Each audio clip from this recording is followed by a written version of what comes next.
Hello chat, welcome back to Clop Live. Today's Clopic is quite a bit late, that's my bad.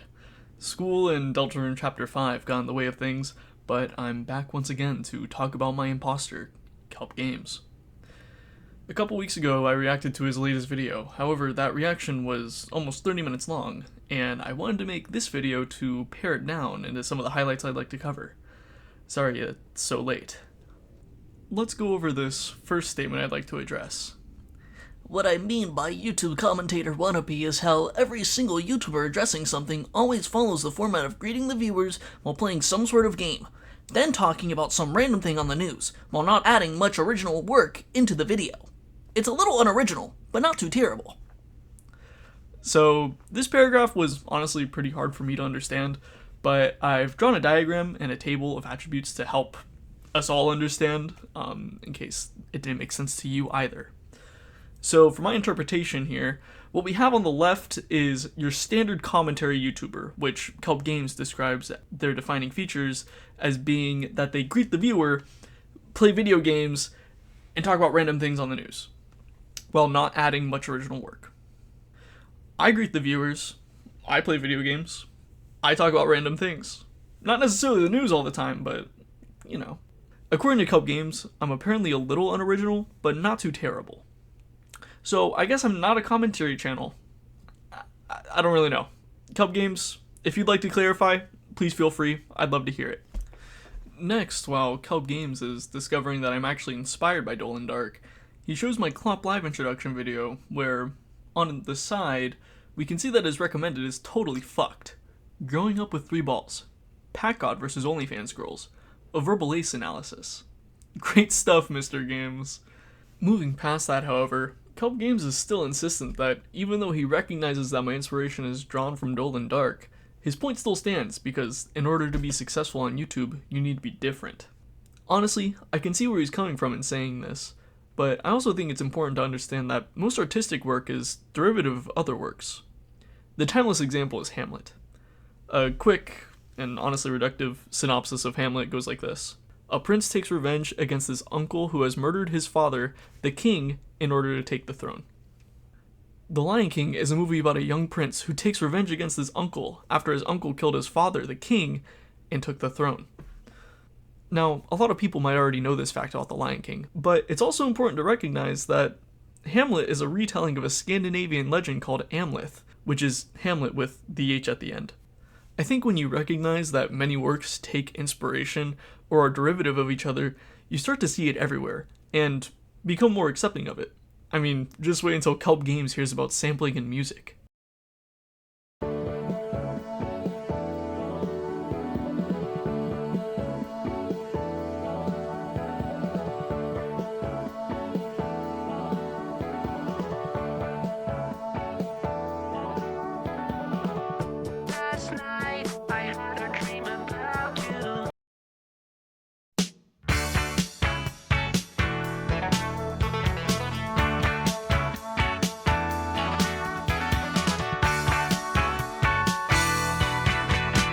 There are always similarities and differences between the original work and a work that's taking inspiration. The similarity is for familiarity with the audience, while the differences are what really hook people in. Moving on, here's this clip from our reaction video that I'll let speak for itself. Kelp Games and Kelp Gaming are pretty different. One ends with... Okay, sure. Yeah. You know, commentary and commentator are also pretty different, but to you it doesn't make a fucking difference. I don't know why Kelp Gaming and Kelp Games does. I didn't read that last part. Also, you go by 3 names, Kelp Gaming, Kelpington Games, and Kelp Killer. While I go by 1, Kelp Games. No, you don't. You go by the intern YT, bro. You go by 2. At least 2. I know for a fact you're... Oh.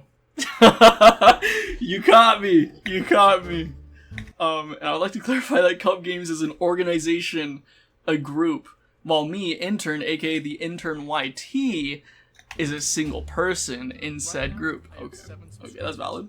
Next, Kelp Games mentions that he's made a playlist with our videos. Rare W for Mr. Games. I think this is inarguably a good decision. After this, however, the terrible music taste comment is brought up once again, as Kelp Games speeds through my Nightcore comment reading. When the section finishes, he then asks, Brother, what kind of video are you making? A video hating on me, or a Kaldruki video? Now, when he dropped this line, I honestly had no fucking clue who this Kaldruki character was. During my reaction video, I looked up his channel and ended up getting a good idea based off the first video I clicked on. What the fuck? I'm 23 and never experienced love. Maybe it's the Goku picture, bro. Okay, tell me who's Solo Goku, please. Is this, oh shit, what's his name? Fucking, like, Grande? There was another one. I don't remember. Yeah.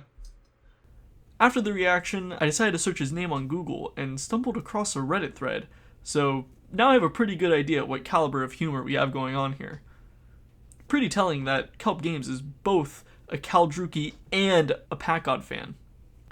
Moving on, he says that the Nightcore comment reading was off topic with the video, and a social studies teacher would include a note saying was not on topic with the source. Now, as far as I can tell, Mr. Games appears to be Canadian, as indicated by his Steam page. I also included the 2 games in his most recently played because it definitely explains a lot about his character. But anyway, I don't know if this social studies teacher he's talking about is more supposed to be like English teacher. Social studies in the United States is more like geography and history, and there isn't much essay writing, although sometimes there is. But for the sake of argument, I'm going to assume he meant something more akin to an English teacher grading an essay. So was the Nightcore comment reading on topic with the rest of the video? Not quite. I'll admit that.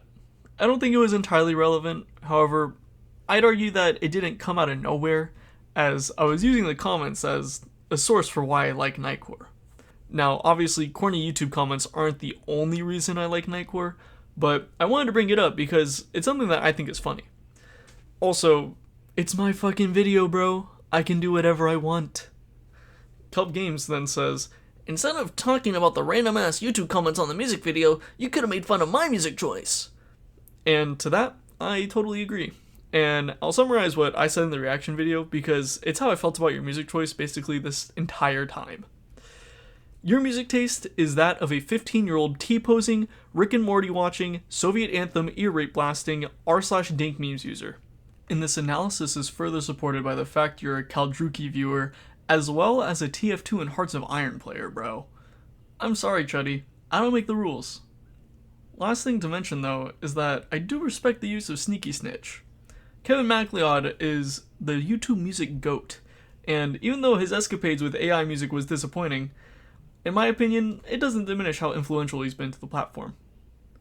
Next, Kelp Games calls me out for saying that the arguments in his video were nothing burger, by saying, Says you, this whole response has been nothing but nothing burger. There was like infinite potential, but it wasn't used.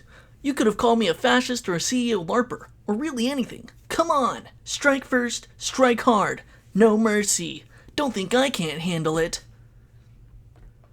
Honestly, Mr. Games, I can see where you're coming from when you say that it seemed like there was infinite potential. But when all you gave me was nothing but terrible arguments, I felt inclined to at least talk about something worthwhile. Hell, the second half of my video wasn't even about yours. I pivoted to talking about Nightcore because there was just nothing to talk about with your arguments. Later on, Kelp Games brings up the calling card I made for him. This calling card was inspired by the calling cards from Persona 5, a fact that will be important in the future. In the card I made, I said, "Your reign of terror ends now. For too long have you been allowed to assault the poor kelps that roam this platform." Mr. Games decides to make the distinction from kelps and kelpers, saying anybody who views our videos are kelpers, and he doesn't assault them, but rather values them, and then shows this diagram. Now, in my reaction, I pointed out that in another pyramid chart, like the food pyramid, the items you prioritize are at the bottom, but I'll admit that the criticism I made for his pyramid was incorrect. However, I also couldn't help but notice the choice of the pyramid in the first place. This feels like you're quietly trying to tell us that this is a pyramid scheme, and really all the money is just trickling up to you. This next part, however, is the most damning of all. Kelp Games states that he has a secret agent, Billy Bob, who has kidnapped one of my cloppers. However, just earlier he said that kelpers are people viewing his and my videos, which means a clopper is a kelper. Thus, once again, Kelp Games is caught assaulting poor kelps, as stated in my calling card. I really don't understand how this blatant contradiction slipped past Kelp Games, but now you can see that even though this guy puts on airs that he's a good person, as time goes on, it's apparent that he's corrupt and unworthy of the Kelp title. And Kelp, you've taken this too far. Watch yourself. It may be time to take your kelp. Now, normally that's where I would end the video, but there's one last thing that's worth discussing. A friend of Kelp Games who goes by the name 3TZB, much like Kelp Games himself, is a freak. It started with Mr. 3TZB replying to one of my messages, in which I had used the term Lil Bro. He had replied, "Are we stuck in 2023? I didn't quite understand what he was talking about, so I simply replied with a question mark. He then clarified, You keep saying little bro. I then responded with an image of Google Trends for the term Lil Bro in the past 5 years, where it is clear that the term did not originate nor peak in 2023. Here is the trend of Lil Bro since 2004, if you were curious. After seeing this, he replies, I never said it was a 2023 thing. And that's when I decided to take a step back. Did he not just say, Are we stuck in 2023? Is that not him implying that Lil Bro is a term from 2023, or at least lived and died in 2023? I call him out. WTF, don't backtrack. And I'll go ahead and put the rest of the conversation on screen, and you can go ahead and read that if you're curious.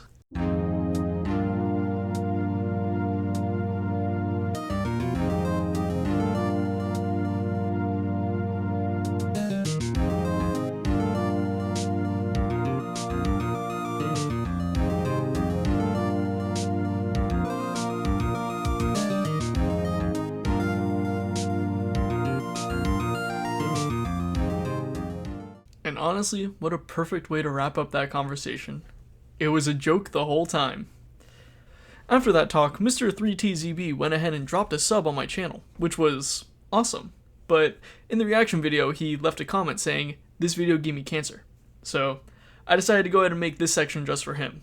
I didn't plan on making this section, but if you're gonna leave hate, you're gonna get the bait or something. Well, chat, that's all I have for today. If you enjoyed this video, go ahead and drop a like and a subscribe. I appreciate all of you that made it this far, and I look forward to seeing you shot in the next video. As always, thanks for clopping by.